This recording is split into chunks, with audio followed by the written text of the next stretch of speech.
सूर्य उपासना का महापर्व डाला छठ की शुरुआत हो चुकी है। बनारस के 80 घाट पर हम मौजूद हैं और ये घाट ऐतिहासिक घाट है। इस घाट पर छठ की वेदियां बन चुकी हैं और सूर्य उपासना का यह पर्व कैसे गीतों के माध्यम से मनाया जाता है, गीतों के माध्यम से कैसे परंपरागत रूप से हमारे यहाँ सदियों से चल रहा है, उसको हमारे साथ में बनारस के लोक गायक हैं गोपाल त्रिपाठी और उनकी टीम है, उसको ये सुनाएंगे और गीतों के माध्यम से अपने सुरों में कैसे लयबद्ध करेंगे उसको आज हम सुनेंगे। काशी नगरी से 80 घाट से छठ के ये जौन पर्व बा आदि अनंत काल से मनावल जाला। और जैसे कि ये छठी मैया के पूजन में सूर्य भगवान के और छठी मैया के पूजन होला और इनमें 3 दिवसीय आज पहला दिन नहाय खाए, फिर खरना, फिर शाम के अर्घ से चालू होला। काशी के पावन नगरी से गंगा मैया के गोद में हमारे अभिभावक बड़ भाई डॉक्टर शंभू त्रिपाठी जी के सानिध्य में और हमारे सहयोगी गायिका प्रियंका जी, हमारे साथ में राजेश जी, बाढ़ू जी, पूरी टीम के तरफ से और ये छठी मैया के में अद्भुत नज़ारा, मतलब हम देखा तानी ना रोआ रोआ खड़ा हो जाता। तो हम तो ये चाहतानी कि शाम के सबसे पहले कौना भाव में महादेव जी के ही जौन बा छठ मैया के पूजन से प्रारंभ कल जाओ और जौन पारंपरिक गाना बा उन्हें भी हमने के आगे बढ़ल जाई। कौने भाव में? काशी के अद्भुत नजारा,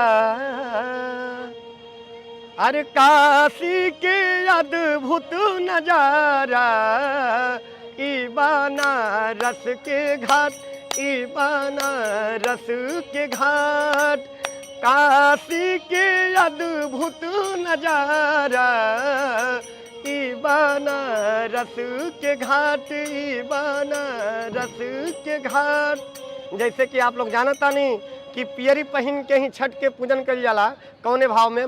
अरे पेन्हाले पियरिया महादेव, पियरी पहनाले महादेव, माथे दौरा उठाए, माथे दौरा उठाए, काशी के अद्भुत नजारा, काशी के अद्भुत नजारा, ई बनारस के घाट, ई बनारस के घाट।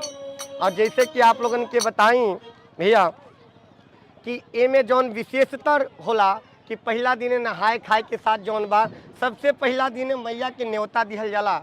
हमनी के गाँव में, हमनी के बिहार में, यूपी बिहार के जौन बा हमार चाची, दीदी, बहनी सभी लोग जौन बा केरा के पतई पर जौन बा नहाए खाए के बाद विधि विधान कैला के बाद घर से न्योता पेठावेला। कौना भाव में न्योता पेठावेला ये प्रस्तुति बा।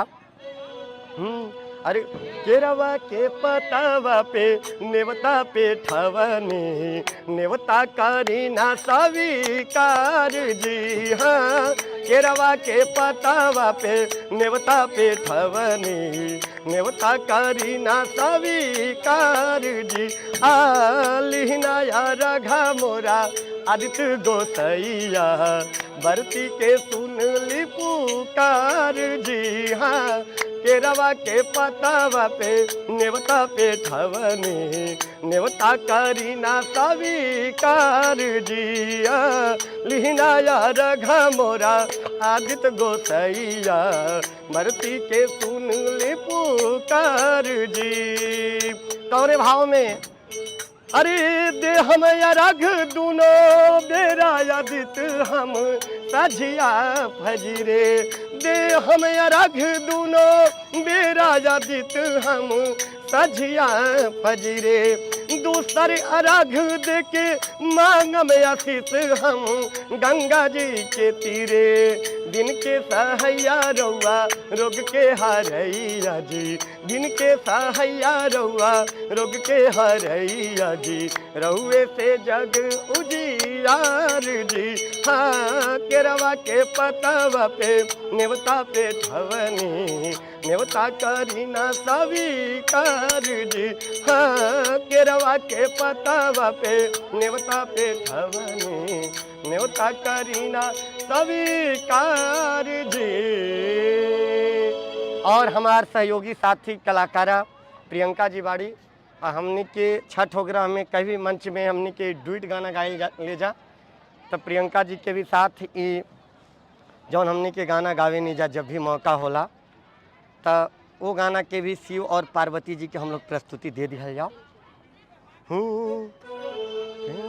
ले महादेव पियरिया, अरे पेन्हले महादेव पियरिया, माथे दौरा उठाए, माथे दौरा उठाए।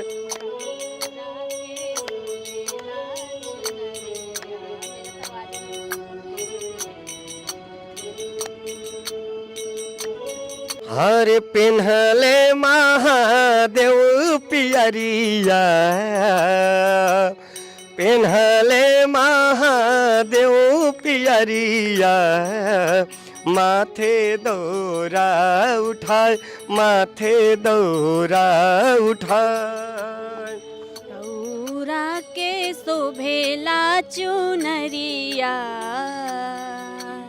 गौरा के शोभेला चुनरिया, घाटे चले हर साल, घाटे चले हर साल। फल फलवरिया से दौरा सजा के, सोन फल सुपवा में दिया न जला के, फल फलवरिया से दौरा सजा के, सोन फल सुपवा में दिया न जला के, छठी माई करे हाथ जोरिया, तीनों भाई करे हाथ जोरिया, भीख मांगी सिर नाय, भीख मांगी सिर नाय। गौरा के शोभेला चुनरिया, गौरा के शोभेला चुनरिया, घाटे चले हर साल, घाटे चले हर। गौरा के गोदिया में छोटा का बलकवा, गौरा के गोदिया में छोटे का बलकवा, कही दी है माई छठ रौरे सेवकवा, इन्हीं के करिले हम बरतिया,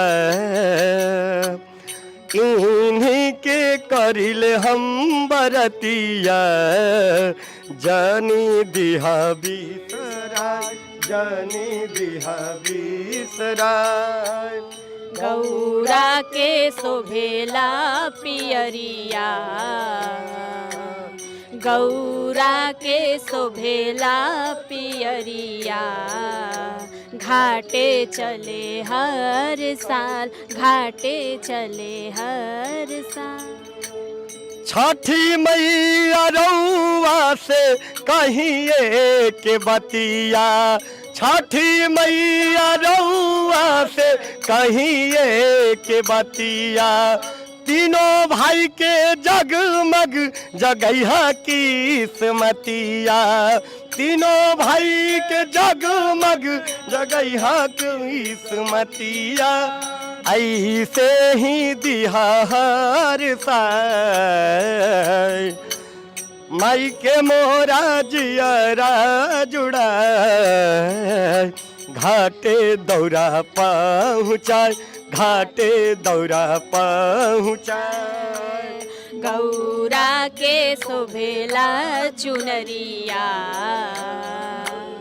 गौरा के शोभेला चुनरिया, घाटे चले हर साल। अगर ये वीडियो आपको पसंद आया है तो इसे लाइक ज़रूर करें। अगर चैनल अभी तक सब्सक्राइब नहीं किया है तो कर लें और नोटिफिकेशन पाने के लिए बेल आइकन भी दबा दें।